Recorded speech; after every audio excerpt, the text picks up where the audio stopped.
بسم اللہ الرحمن الرحیم۔ حضرات گرامی، سب سے پہلے تو میں اراکین محفل کو اس بات کی مبارکباد دینا چاہتا ہوں کہ انہوں نے آخرت کے موضوع پر اتنا بہترین جلسے کا انعقاد کیا۔ آپ سب اس کے لیے مبارکباد کے لائق ہیں۔ اس طریقے کے جلسے آج کل ہمارے یہاں ناپید ہو گئے ہیں۔ ہم جلسے کرتے ہیں اور جلسوں میں وہی روایتی تقریریں ہوتی ہیں، جوشیلی تقریریں ہوتی ہیں، جوش دلا دیا جاتا ہے، نعرے پہ نعرے لگ جاتے ہیں، لیکن آخرت کی بات نہیں ہوتی ہے جو کہ اسلام کا ایک اہم رکن ہے۔ ہم قادری ہیں، غوث پاک فرما رہے ہیں کہ لوگوں کو ڈراؤ، آخرت کے بارے میں یاد دلاؤ۔ حضرات گرامی، سب سے پہلے تو میں ثاقب صاحب اور ان کے سہیل صاحب اور ان کے تمام ساتھیوں کو، آپ سب محلے والوں کو اس بات کی مبارکباد دیتا ہوں کہ کم سے کم آپ نے ایک ایسی شروعات کر دی۔ ہمارے مولانا سعید نور عالم مصباحی صاحب ہمارے بھائی ہمارے ساتھ علی گڑھ میں رہتے ہیں۔ الحمدللہ اس نوجوان نسل کے ایک نمائندہ عالم دین ہیں۔ آپ دیکھیے کس طریقے سے انہیں فکر آخرت کا ٹاپک دیا گیا تھا۔ انہوں نے تقریباً 15 دن مختلف کتابوں سے محنت کی، نکالا اور اس کو نکال کے نچوڑ کے آپ کے لیے لائے۔ اگر وقت کی تنگی نہ ہوتی تو شاید 2 گھنٹے آپ کو 3 گھنٹے تک اس ٹاپک پہ بیان کرتے، لیکن سمجھنے والوں کے لیے اشارہ بھی کافی ہے۔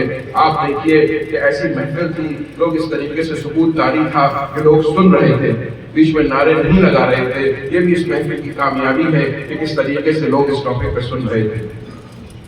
حضرات گرامی، اعلیٰ حضرت فرماتے ہیں کہ ہائے غافل وہ کیا جگہ ہے جہاں 5 جاتے ہیں 4 پھرتے ہیں۔ ہمارا مجدد بھی ہمیں اس طرف سے اشارہ دے رہا ہے۔ آج ہمارا یہ دیکھیے کس طریقے سے آخرت کے پورا جو اسلام میں کانسیپٹ ہے اس کو بیان کر رہے تھے، قرآن و حدیث کی روشنی میں آپ کو اس کو ثابت کر رہے تھے۔ پھر کس طریقے سے جو ہے حشر کا مسئلہ ہوگا، کس طریقے سے شفاعت ہوگی، کس طریقے سے ایک ایک آدمی کو بدلہ دیا جائے گا۔ حضرات گرامی، کچھ ہم جاننا نہیں چاہتے ہیں، کچھ ہمارے اس طریقے کے جلسے نہیں ہوتے ہیں کہ اس طریقے کا بیان ہو۔ آپ لوگ یہاں پر بیٹھے ہیں، میرے پیچھے علماء کرام بیٹھے ہیں، بہت سے ایسے لوگ ہیں جو محفلیں منعقد کراتے ہیں۔ میں آپ سب سے گزارش کرتا ہوں کہ کیوں نہ ہم اپنے جلسوں کا طرح بدل دیں اور اس طریقے کے جلسے کرائیں جہاں پر ٹاپک دے کر سنجیدہ عالموں کو بلایا جائے اور ان سے کہا جائے کہ تیاری کر کے آؤ۔ قوم کا پیسہ برباد کرنے کے لیے نہیں ہے، قوم لائٹ لگاتی ہے، ٹینٹ لگاتی ہے، علماء کرام کو بلاتی ہے، نذرانے دیتی ہے، مشائخ کے انتظام آتے ہیں، کھانوں کے انتظامات ہوتے ہیں، روشنیوں کے انتظامات ہوتے ہیں۔ اس کے بعد اگر جلسے میں وقتی طور پر جنون پیدا کر دیا جائے، لوگ چلا لیں اور گھر جانے کے بعد نہ انہیں کوئی ڈر ہو، نہ خوف ہو، نہ وہ کوئی دین سیکھیں، تو ایسے جلسوں کا کیا فائدہ؟ کہ تمہارا بھی وقت برباد ہو رہا ہے، ہمارا بھی وقت برباد ہو رہا ہے، اور ایسے جلسوں سے کوئی فائدہ نہیں۔ واہ، بے شک بے شک۔ ہم اپنے جلسوں کو ان کا رخ موڑ دیں اور ہم ایسے جلسے کریں، الگ الگ ٹاپکس پہ کریں، رسول پاک صلی اللہ علیہ وسلم کی سیرت کو جاننے کے لیے جلسے کریں، بزرگان دین کی سیرت کو جاننے کے لیے جلسے کریں، اسلام کے احکام کو، اب روزے آنے والے ہیں تو ایک روزوں پہ کانفرنس ہو، زکوٰۃ کے بارے میں جلسے ہو، آخرت کے بارے میں جلسے ہو۔ ہم کس دنیا میں جی رہے ہیں؟ آپ نے دیکھا کہ کس طریقے سے ترکی میں زلزلہ آیا اور صرف 30 سیکنڈ کے اندر 40 تقریباً بتایا جاتا ہے کہ 30 سے 40 ہزار لوگ اس دنیا کو دستانے والی سے کوچ کر گئے۔ نہ جانے کتنے لوگ بلڈنگوں میں دبے رہے ہیں، 5 دن سے لوگ دبے پڑے ہوئے ہیں۔ آپ کو معلوم ہے کتنی تکلیفیں ہیں۔ جو آدمی ابھی 3 گھروں کا مالک تھا، وہ 3 روٹیوں کے لیے لائن میں لگا ہوا ہے۔ جو کرایہ دار اور مکان مالک ایک دوسرے کے مکان میں رہتے تھے، آج وہ باہر بیٹھے ہوئے ہیں۔ جو کروڑوں کا بینک بیلنس والا ہے، آج اس کے پاس کھانے کے لیے کوئی چیز نہیں ہے۔ آپ سوچیں، ہماری آنکھوں کے سامنے ایسے مناظر آ رہے ہیں اور تب بھی ہمیں کسی بات کا ڈر نہیں ہے۔ ہم اسٹیٹس پہ گانے لگا رہے ہیں، ناچنے کی تصویریں لگائی جا رہی ہیں۔ میں دیکھ رہا ہوں کہ لوگ، ہمارے مسلمان بھائی، اپنے بچوں کو یہ ڈانس کی ویڈیوز لگا رہے ہیں، بچیوں کی ڈانس کی ویڈیوز لگا رہے ہیں، اس پہ شاباشی دے رہے ہیں، لوگ مبارکباد دے رہے ہیں، اتنا خوش ہو رہے ہیں۔ سوچئے، ایک طرف دنیا میں قیامت کا سما برپا ہوا ہے اور ایک طرف ہم ہیں کہ بالکل بے خوف ہوئے ہیں۔ ہمارے سامنے سے کرونا کا زمانہ بھی گزرا ہے جہاں پر ایک ہاسپٹل لوگ، میرے محلے میں 12 لوگ ایک ساتھ ختم ہوئے۔ کیا ہم نے یہ سب دیکھا نہیں ہے کیسے تڑپ تڑپ کے طاقتور انسان اس دنیا سے چلا گیا؟ ابھی ہم دیکھتے ہیں کہ ایک نوجوان موٹر سائیکل پہ دندناتا ہوا جاتا ہے، تھوڑی دیر بعد اس کی لاش آ رہی ہوتی ہے۔ کیا ہمیں اس بات کی گارنٹی ہے کہ ہر انسان 80 اور 90 سال جیے گا؟ کیا جوانوں کی موتیں نہیں ہوتی؟ کیا بچوں کی موتیں نہیں ہوتی؟ کیا ابھی ہمیں ترکی میں زلزلہ نہیں دیکھا؟ کیا ہم روز کوئی نہ کوئی محلے میں کسی نہ کسی کے انتقال کی خبر نہیں سنتے ہیں؟ تب بھی ہمیں کسی طریقے کا خوف نہیں ہو رہا ہے۔ ہم اتنے نڈر اور بے خوف ہو گئے ہیں کہ ہم یہ سمجھ رہے ہیں کہ شاید جو ہے ہم نے نہ جانے کیا چیز پائی ہے۔ حضرات گرامی، آئیے ہم روز اپنی آخرت کی تیاری کریں۔ علماء ہمیں بتاتے جا رہے ہیں، ہم بہت عقل مند ہیں، ہمیں ہر چیز کا پتہ ہے، ہمیں معلوم ہے کہ پیور دودھ کہاں ملتا ہے، اچھی سبزی کہاں سے لینی ہے، اچھی شرٹ کہاں سے سلوانی ہے، اچھی میڈیکل نقلی دوا نہیں لینی ہے۔ تو دین کے معاملے میں اتنے ہلکے کیوں پڑ گئے ہیں؟ کیا اس دنیا سے ہمیں جانا نہیں ہے کیا؟ ہم بینک بیلنس تیار کرنے میں، گاڑی خریدنے میں، زندگی کی پلاننگ بنانے میں، اس کا آگاہ اپنی موت سے کوئی بشر نہیں، سامان 100 برس کا ہے پل کی خبر نہیں۔ حضرات گرامی، میں آپ سے یہی گزارش کروں گا کہ جو ماحول اس کانفرنس نے ہمیں دیا ہے کہ ہمارے نوجوان اللہ نے انہیں شعور بخشا کہ انہوں نے اس طریقے کی کانفرنس آپ کے لوگوں کو آپ اس جلسے کے ختم ہونے کے بعد مبارکباد دیجیے گا اور مزید ایسے جلسے کرائیے گا کہ ہمیں اپنی آخرت کی تیاری کرتے رہنا ہے۔ لہر پہ عشق رخ شہ کا داغ لے کے چلے، اندھیری رات سنی تھی چراغ لے کے چلے، جنا بنے گی محبان چار یار کی قبر جو اپنے سینے میں یہ 4 باغ لے کے چلے۔ تیرے غلاموں کا نقش قدم ہے راہ نجات، وہ کیا بہک سکے جو یہ سراغ لے کے چلے۔ حضرات گرامی، ہم جب تک رسول پاک صلی اللہ علیہ وسلم کے دامن کو اور بزرگان دین کے دامن کو مضبوطی سے پکڑے رہیں گے تو ہی انشاءاللہ ہم رائے راست میں رہیں گے۔ اگر ہم اپنی آخرت میں کامیابی چاہتے ہیں تو سب سے پہلے اپنے عقیدے کو مضبوط کرنا ہوگا۔ عقیدے میں کوئی کمپرومائز کو برداشت نہیں کیا جائے گا۔ اعمال دنیا میں کتنے ہی اچھے ہوں، لیکن اگر عقیدہ خراب ہو گیا، اگر رسول پاک صلی اللہ علیہ وسلم سے رشتہ غلامی میں کمی ہے، اگر کوئی یہ مان رہا ہے کہ بعض دفعہ میرے رسول کو تو دیوار پیچھے کا نہیں ہے، ہمارا رسول تو کسی اختیار والا نہیں ہے، ان کا علم تو معاذ اللہ ایسا ہے جیسا کسی بچے اور پاگل کا علم ہے، تو معاذ اللہ اس کا رشتہ غلامی اتنا کمزور ہو، جس کا اپنے رسول کے بارے میں عقیدہ ایسا کمزور ہو، جس کے ایمان کی عادت ہو، وہ نمازوں میں سجدے کرتا رہے، وہ زندگی بھر روزے رکھتا رہے، وہ زکاتیں دیتا رہے، وہ کتنا ہی پارسا ہو، صحیح چیز کام نہیں آئے گی۔ اسی طریقے سے اگر کوئی صحابہ کرام کی گستاخی کرتا ہو، اللہ کے رسول کے پیارے چاہنے والوں کی گستاخی کرتا ہو، کسی بھی صحابی کی گستاخی کرتا ہو، تو وہ بھی اپنا انجام جان لے کہ جب تک وہ اپنا عقیدہ صحیح نہیں کرے گا۔ اگر تم حضرت مولا علی سے محبت کرتے ہو تو تمہیں سب سے پہلے حضرت ابوبکر صدیق سے محبت کرنی ہوگی، حضرت عمر فاروق سے محبت کرنی ہوگی، حضرت عثمان غنی سے محبت کرنی ہوگی، حضرت مولا علی سے محبت کرنی ہوگی، حضرت حسنین سے محبت کرنی ہوگی، حضرت امیر معاویہ سے محبت کرنی ہوگی، تمام صحابہ کرام سے محبت کرنی ہوگی۔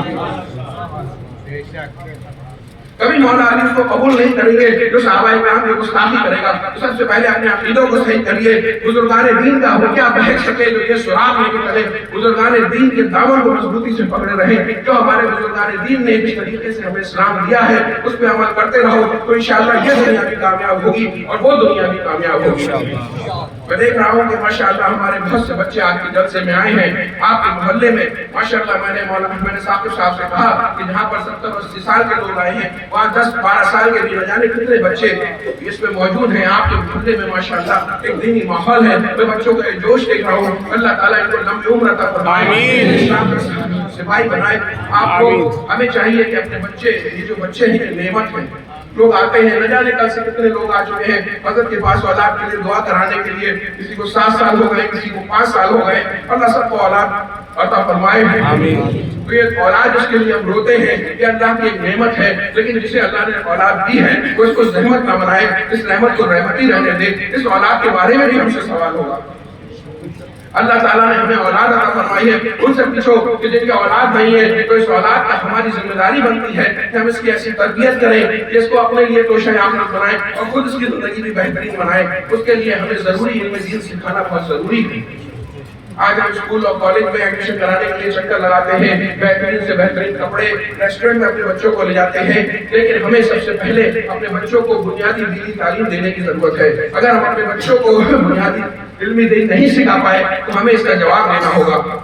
حضرات گرامی کیسے مولانا بیان کر رہے تھے کہ وہ جو دن ہوگا کہ جس بکری کو سینگ مارا ہوگا، میرے بچوں اللہ کے یہاں جب جواب دینا ہوگا، کسی نے کسی پہ ظلم کیا ہوگا، اگر کسی بے سینگ والی بکری نے بے سینگ والی بکری کو زخمی کیا ہوگا تو اس دن اس بکری کو سینگ دیا جائے گا اور اس سے بدلہ دلایا جائے گا۔ تو سوچو جو لوگوں کی زمینوں میں قبضہ کر رہے ہیں، جو اپنے بھائیوں کو قتل کر رہے ہیں، ان کی زمینوں کو قبضہ کر رہے ہیں، بہنوں کے حقوق مار رہے ہیں، اس کا مال مار رہے ہیں، اس کا مال مار رہے ہیں، کیا وہ یہ سوچ رہے ہیں کہ ان سے سوال نہیں ہوگا؟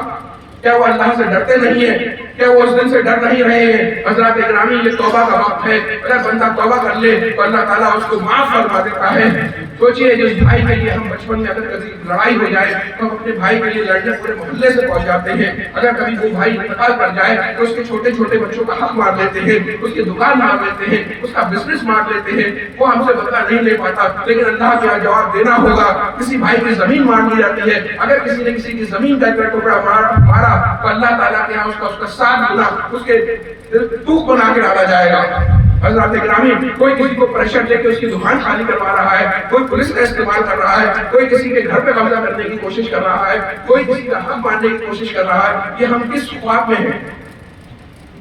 کوئی ہمیں ہمیشہ تو یہاں نہیں رہنا ہے، کچھ چیزیں ہم چھوڑ دیں، کچھ فائدے حرام فائدے انہیں چھوڑ دیں، لیکن اپنی آخرت کی تیاری کریں۔ ہم یہ نیت کر کے اس کانفرنس سے اٹھیں کہ ہم اپنے لیے توشہ آخرت تیار کریں گے، روز تھوڑا کریں گے تو انشاءاللہ ہمارے لیے ہم اس لائق ہوں گے کہ اس دنیا سے جا سکیں۔ اس کے بعد بھی بہت کمی ہوگی، اللہ رب العزت اپنے پیارے محبوب صلی اللہ علیہ وسلم سے معاف فرما دے گا، لیکن اگر اپنے آپ کو اتنے جری ہو جائیں اور اتنے نڈر ہو جائیں کہ اللہ کے بندوں پہ ظلم کریں، بےایمانیاں کریں، چوری چکاری کریں، سود جو کہ حرام ہے، ہم سود پہ پیسہ لے کے اپنی عیاشیاں کر رہے ہیں، سود پہ پیسہ لے کے شادیاں کر رہے ہیں، پارٹیاں کر رہے ہیں، گھر بنا رہے ہیں، تو حضرات گرامی ہم کیوں ایسی چیز کر رہے ہیں کہ جس زندگی کا ہمیں معلوم نہیں ہے، جس زندگی میں ہمیں یہ نہیں پتا کہ ہم صبح سو کے اٹھیں گے بھی نہیں اٹھیں گے، اس زندگی میں یہ نقلی زندگی تھوڑے دن کی زندگی ہے، جو ہم یہاں ایک مسافر کی طرح ہیں۔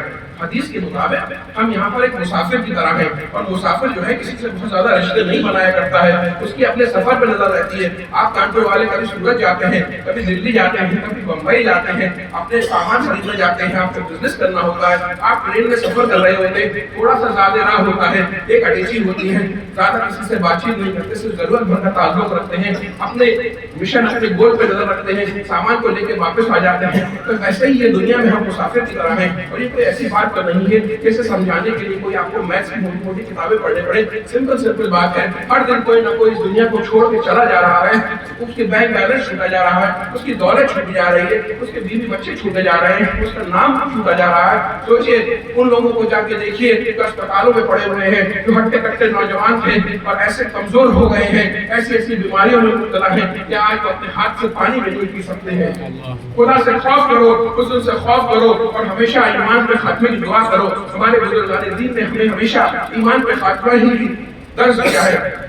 تو حضرات گرامی بات زیادہ ہو رہی ہے، بس اس کانفرنس کا یہ جو جلسہ ہوا ہے، فکر آخرت اپنے دل میں لے کے جائیں اور فکر آخرت کو اڑا نہ دیں، روز آخرت کی فکر کریں، انشاءاللہ تیاریاں کریں گے۔ ہمارے پیپر میں بہت سی کمیاں رہ جائیں گی، اللہ رب العزت معاف فرمائے گا، لیکن اپنی تیاری تو کرنے کی ضرورت ہے۔ آج کل بچوں کے فون آ رہے ہیں، میرا ایگزام ہے، دعا کریے، 10 کا ایگزام ہے، 12 کا ایگزام ہے، اتنی محنت کر رہے ہیں، سب کو چھوڑ کے اپنے ایگزام میں لگے ہیں۔ تو اس چھوٹے سے ایگزام کا یہ عالم ہے، تو اس بڑے ایگزام کا کیا عالم ہوگا کہ کسی نبی بھی جو ہے وہ خاموش کھڑے ہوں گے۔ آپ سوچئے انبیاء بھی خاموش کھڑے ہوں گے اللہ رب العزت کی بارگاہ میں، تو اس ایگزام کا کیا عالم ہوگا۔ حضرات گرامی ہمیں اس امتحان کی تیاری کرنی ہے۔ ہمیں سب سے پہلے اللہ رب العزت نے جو ہم پہ فرائض ہمیں دیے ہیں، 5 وقت کی نماز ادا کرنی ہے۔ اب رمضان شریف آنے والا ہے، میں دیکھتا ہوں ہمارے ہٹتے کٹتے نوجوان جو ہیں وہ روزے نہیں رکھ رہے ہیں، اور بے شرمی سے جو ہے لوگوں کے سامنے آ کے کھا رہے ہیں، پی رہے ہیں، کہہ رہے ہیں ہم تھک جاتے ہیں۔ روزوں کے بیٹا کوئی معافی نہیں ہے، نمازوں کی کوئی معافی نہیں ہے۔ ہمارے پاس دولت کے انبار لگے ہوئے ہیں اور ہم 2.5% زکوٰۃ نہیں ادا کر رہے ہیں، ان سب کا ہمیں جواب دینا ہوگا۔ حضرات گرامی ہم نیت کریں، ہم اللہ رب العزت کی بارگاہ میں آج محرم شریف سے جو مشائخ تشریف لائے ہیں ان کے چہرے کی زیارت کریں اور ان کو گواہ بنا کر سچی توبہ کریں۔ اللہ تعالیٰ بندے کی توبہ قبول فرمانے والا ہوتا ہے۔ صحابہ کرام، حضرت ابوبکر صدیق جو افضل البشر بعد الانبیاء ہیں، ان کا یہ عالم ہے کہ اپنی موت کو یاد کر کے آخرت کو یاد کر کے روتے ہیں، کہتے ہیں کہ اس سے تو میں ایک پرندہ ہوتا کہ میرا کوئی حساب نہ ہوتا۔ حضرات گرامی یہ ان کا عالم ہے۔ مرشد اعظم ہند حضور احسن العلماء رات کو 3 بجے اٹھ جایا کرتے تھے اور اشرف جی اپنی کتاب میں فرماتے ہیں کہ اکثر میری آنکھ ان کے رونے سے کھلا کرتی تھی۔ میں سوچتا تھا یہ اتنی بڑی عمر کے آدمی رو کیوں رہے ہیں؟